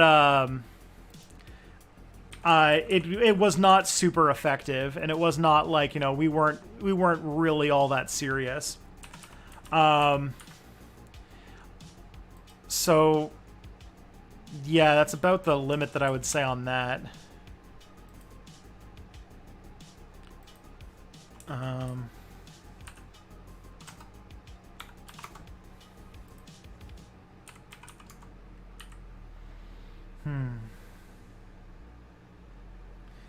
I did do some work for the Green Party, but it was just to get volunteer hours. Maybe the NDP will win provincially first, although they're different parties. They are technically different parties, and the NDP have won provincially. They are effectively the government of British Columbia right now. Or they are the government of British Columbia right now. They have been the government of Alberta. They have been the government of Ontario, but not for a very long time. So they do win at the provincial level. It's the federal level where they struggle. Thank you for your channel. It's very good. Thank you, Fernando, and thank you for the $5. You're keeping this little thing afloat.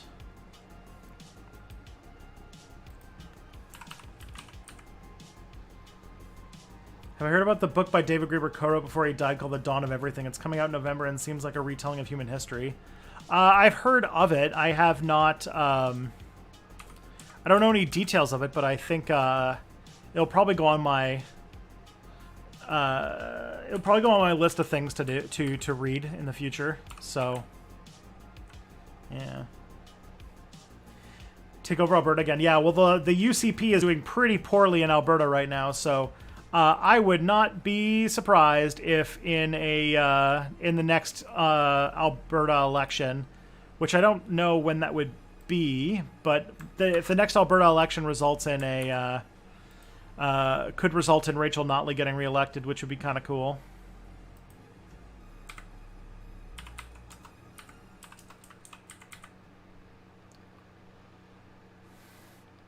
Love his books. I've read 4 of them. I have read Debt, and I have read Bullshit Jobs. But that is all. I should read more, though. They're good books.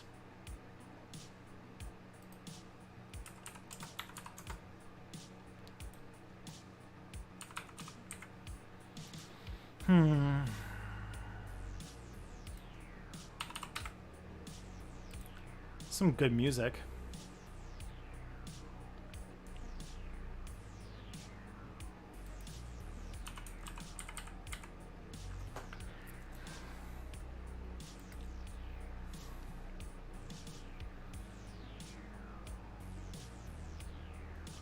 Melbourne just had a magnitude 6 earthquake. Oh shit. How bad is it? Have you ever watched the PBS educational content on YouTube? Which is your favorite? Idea Channel, the fucking king of them all. Second would probably be The Origin of Everything.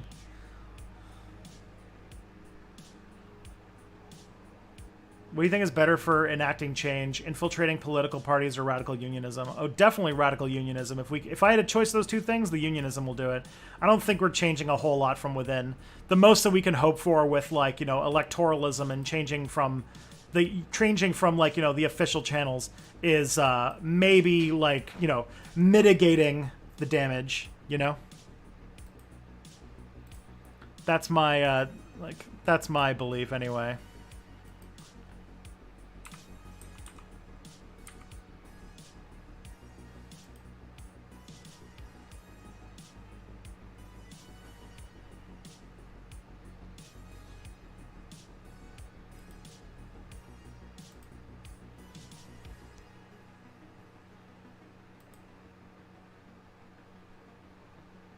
Shouldn't rights be a thing that you don't need to fight for? You would think. But it depends upon your theory, because there are people who think that rights are a thing that just exist in nature, and that the government takes them away. Like the government takes them away, and so there's this whole thing about like the social contract, which is that you agree to give up a certain amount of your freedoms, your rights, in order for security and protection. And then there's the other one, which is that the government gives you rights, and that like I don't think I buy that one too much.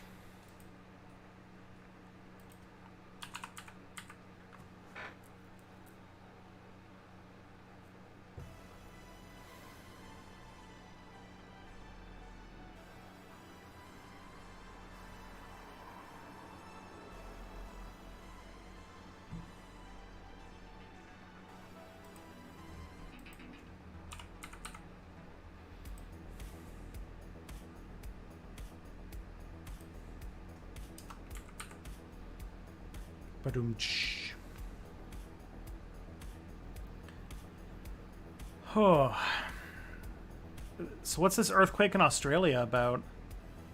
Like, how bad is it? Is it like a really bad one, or is it like I have no idea how Australia is with earthquakes.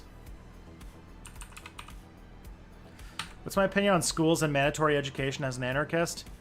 I feel like schools should be a constant part of everybody's life from the time they're young to, well into your retired years. And that maybe kids should not like do all of their schooling up front, and that they shouldn't be rushed through it. That's my take. I think that school should be less intense but spread out over your whole life. And maybe you do it less as you get older because, you have to deal with, you have to work and stuff. But I still think that at least some form of, of mandatory education feels, like a good idea.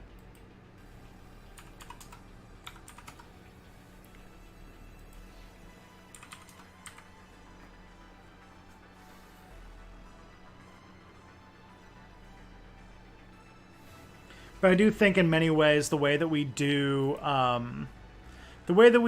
education is we put way too much pressure on very young people, and it leads to a lot of kids growing up traumatized. And I don't understand why we're so insistent on that. That's my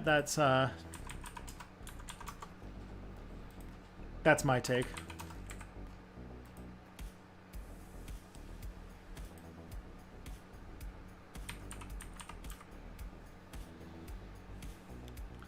I'm looking a lot at capybaras recently. What do I think of them? I think they're cute, and I think they're cool.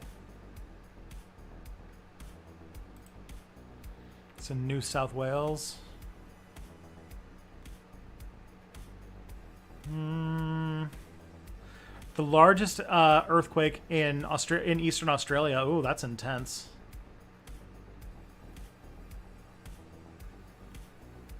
But is everybody okay? It doesn't sound like there's like a death toll or anything like that, which is good news.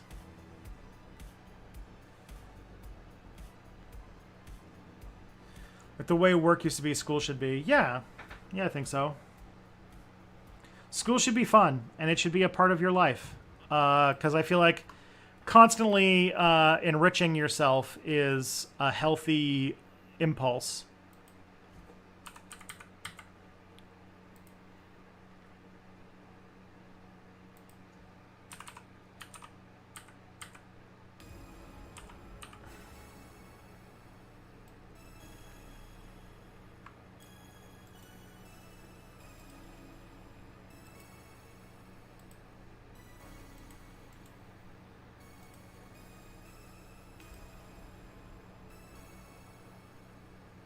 Since the friends of other bread tubers, when at parties is there a weird struggle for attention in the room? I haven't been at... There hasn't really been a party, I don't think, where like there's tons of bread tubers in the room. The most that I've ever been at was like the Toronto YouTuber meetups we would do, where me and Thoughtslime and Mexi and We're in Hell would all be together. And those were fine. Those I feel like were pretty, like, people got over the fact that we were there pretty quickly. Although everybody loved Mexi. But you know, it is what it is. I don't see it. Yeah, I guess we're all kind of hungry for attention, but I don't know. I feel like at a party it's a bit different. I actually hate when YouTube stuff comes up at a party. Like, I was at my friend's birthday party last year, I was at his, like, Zoom birthday party, and my job came up, and then everybody wanted to ask me questions about it, and I hated it, because I was like, this is my friend's birthday, we should be talking about cool stuff that he likes. And that was, like, a thing that I felt really not great about. It's actually kind of like a lot when you tell somebody that you're a YouTuber, because then it's like, oh, like every time I tell somebody my job, I have to have a whole conversation, basically.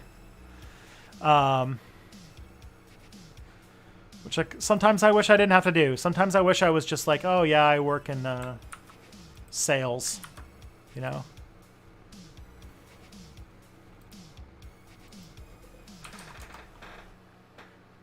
What's my response to arguments that it's wrong to bring children into the world when it seems to be ending? I think that people should butt out of business that's not theirs. And I think that I probably will have a smarter take on it once I think I might make that a video topic, because first of all, people who say that, fuck you.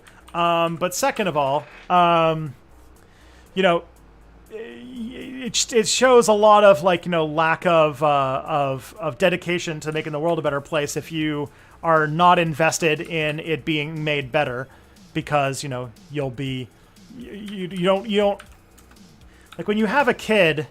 I haven't even had a kid yet. Like, my kid's not even born yet, and I'm already, like, thinking generationally, you know? Like, I want to try to do whatever I can to make sure that he's got a world, you know, when we actually get to the future of whatever the future ends up being.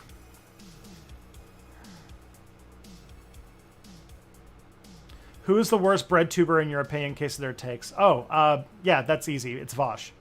Yeah, don't even have to think about it. What do you think about Jimmy Dore? He's a grifter.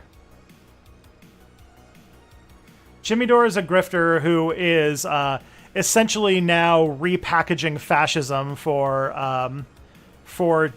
disaffected Tulsi Gabbard stands. So,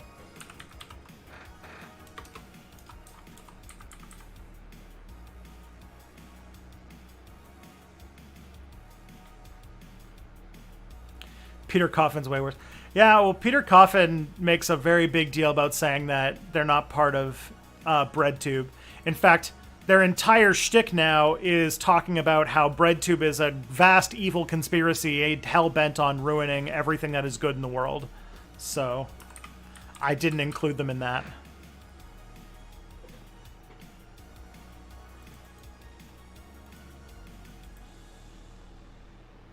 Dora is proof that being technically correct doesn't excuse being toxic. What happened to Peter Coffin? Peter Coffin is always a person who really got off on being the center of attention, no matter what the actual, like, you know, no matter what the reason was, and will always double down if it means that there will be more, like, kind of under the impression that the more people hate you, the more right you must be. And it's an extremely annoying thing that most people grow out of when they stop being children. But they never did, it seems. And so they never, like, you know, consider maybe I'm the asshole here. And instead we'll just double, triple, quadruple down.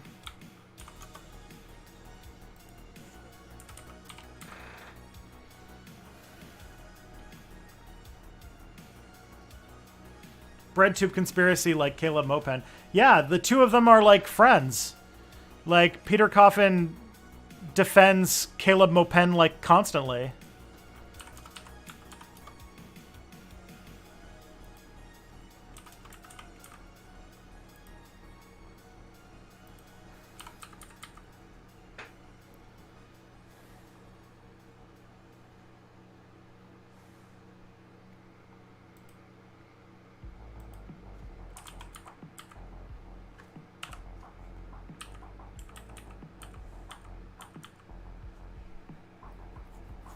Yeah. Though it might be Voss, she's always on someone's bad side. Voss just is like... Voss is somebody who is profoundly intellectually lazy. He does basically zero work, doesn't understand nuance at all, but has like this extremely powerful unearned confidence. So while he doesn't actually know what he's talking about, he is utterly convinced that he does. And no amount of every single person on Earth trying to explain things to him will ever convince him otherwise. So, yeah.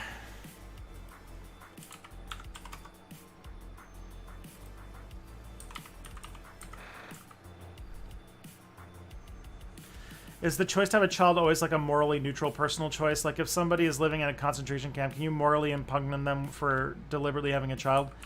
No, I think it's just, in my mind, it's very much like a part of the human experience. Not necessarily a mandatory one, but like you might as well tell people to not like do basic bodily functions. Like, we reproduce. It's like literally the reason we exist, and I don't understand trying to moralize that. I'll probably have to get into this when I talk about my overpopulation video, because people I keep getting people who are like, why are you having a child when bad world? And I'm like, well, I need to make a person to make good world. And also, it's also none of your fucking business is another answer to that too, which is I think the best answer. Have I heard of a subreddit called Gen Zedong? No, I have not.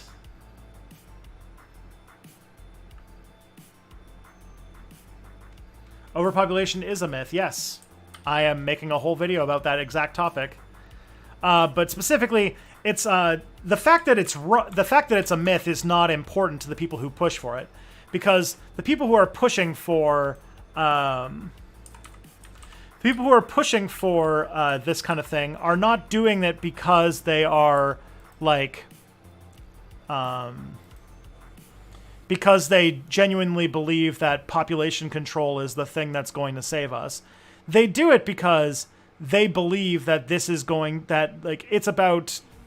the world would be better with less people, and specifically less of a certain type of people, like people in the third world or poor people or any them they think is responsible for all the problems of the world. There's a very strong fascist drive within people who are really into talking about overpopulation.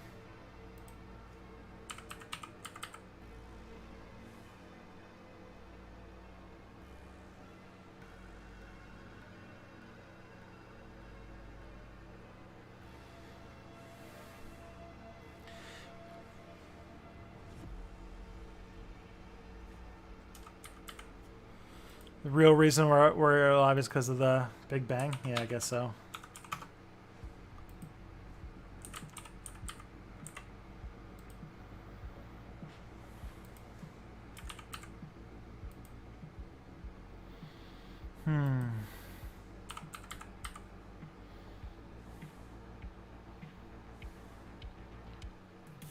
He wrote about lifeboat ethics and the tragedy of the commons. Yeah. And Malthusian idea. Like, Malthusianism was basically developed as an excuse to do a genocide on the Irish. Like, it's a whole... Like, almost... Like, I have not seen, in my research anyway, a situation where overpopulation arguments were not made explicitly to justify killing a whole lot of people.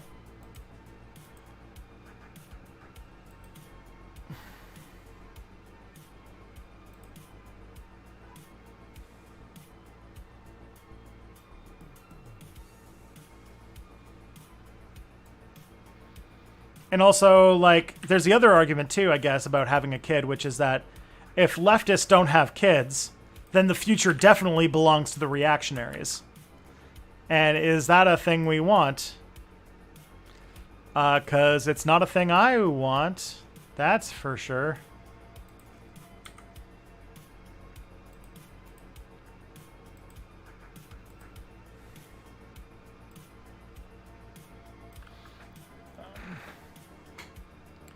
Does that mean that Thanos was Malthusian? Yeah. Yeah, he was.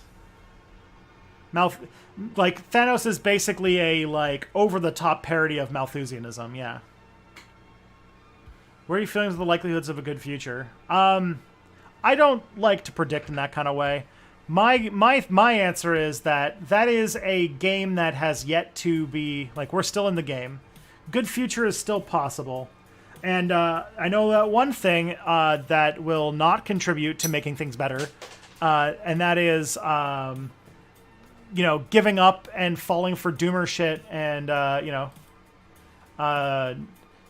giving YouTubers shit for having kids. So, yeah.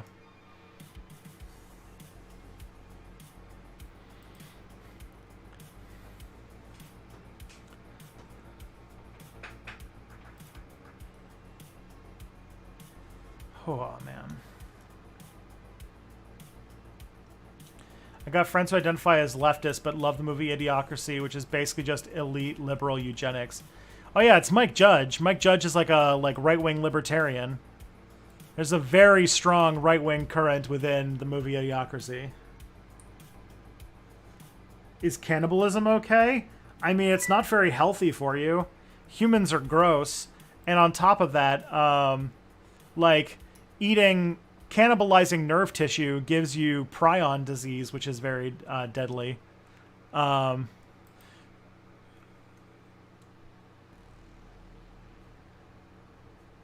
we be dishonest about our chances because it might drive people to doomerism? Honestly, like, to me, I don't think thinking about the chances we have in the future is a very productive conversation. And I don't understand why it's a thing that we should bother thinking about when, you know, we've still got skin in the game, you know?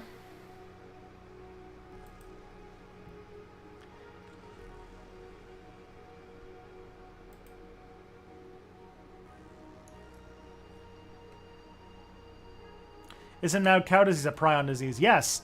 And mad cow basically came about because of cow cannibalism, so...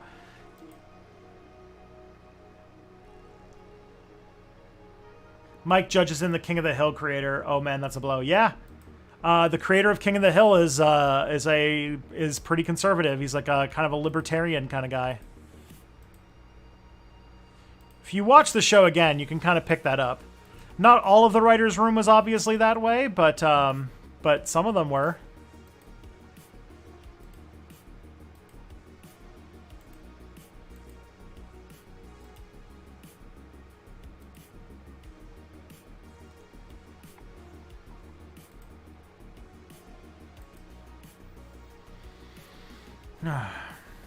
Cow cannibalism? Yeah, they were putting like cow part, or not like cow meat, but they were putting like, I don't know, somehow cow matter was getting into cow feed, and that's what basically caused mad cow disease.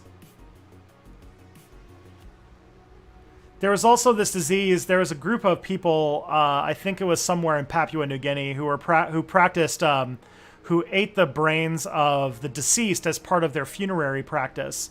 And it gave them a disease called kuru, or laughing illness, that was basically a prion disease as well for the same reason.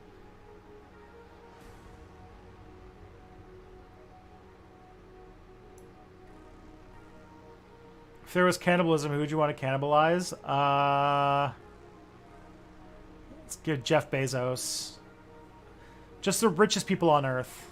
Just they're not doing anything. They're not making the world a better place, so they'd be the first to go for it. They're not contributing anything in the world.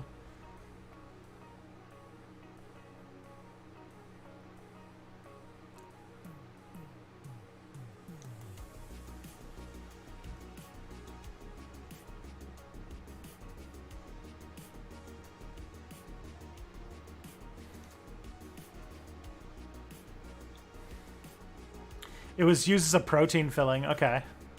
Yeah, I knew it was something like that.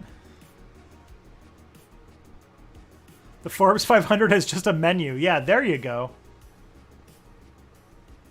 And they used sick cows, IRC. Oh, yeah. That wouldn't surprise me.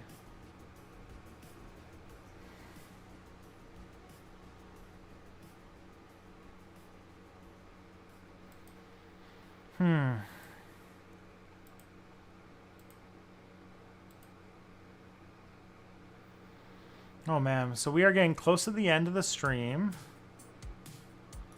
What are we feeling, everybody? How do we feel? How do we, what's a nice way to sign off this, in the minute or so we have left?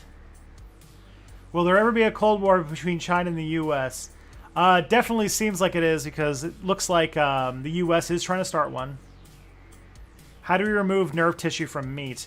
I don't know if we do, but the problem is not with eating nerve tissue. It's cannibalizing nerve tissue, specifically. Eating the, like, brains of your own species is the problem.